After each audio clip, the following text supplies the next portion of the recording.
প্রহরী আবার ডাকবি, যতক্ষণ না ওখানে দাঁড়াবে তুই ডাকবি। প্রহরী এমন করে ডাকাডাকি করছো কেন? এরকম ভাবে ডাকছি, এখানে কেউ দেখতে পাবে? ওখানে দাঁড়া, ওখানে ঢুকবে, ওখানে দাঁড়া, ওখানে দাঁড়া। এমন করে ডাকাডাকি করছো কেন? আমাকে দেখে ভয় করো না তুমি? কেন? আরো গম্ভীর গলায়।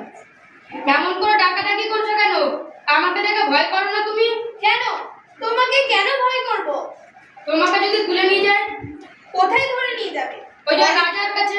না না ওকে বলতে দে। কোথায় ধরে নিয়ে যাবে? কোথায় ধরে নিয়ে যাবে? ওই পাহাড়ে।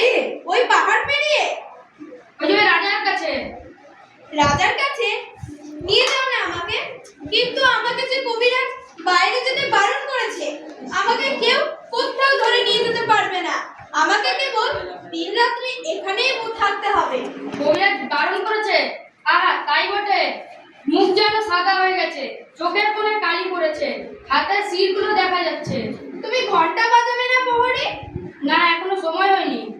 কেউ বলে সময় বয়ে যাচ্ছে, কেউ বলে সময় হয়নি।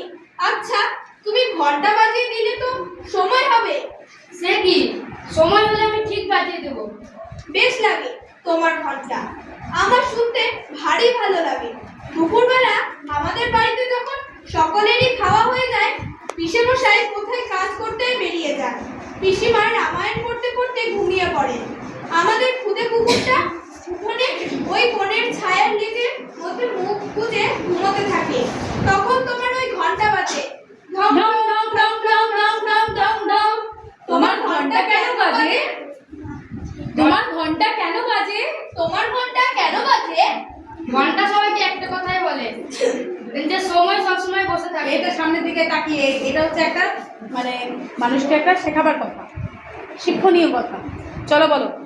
ঘন্টা একটা কথাই সবাইকে একটা বলে। কথাই সবাইকে বলে, সময় যে বসে নেই।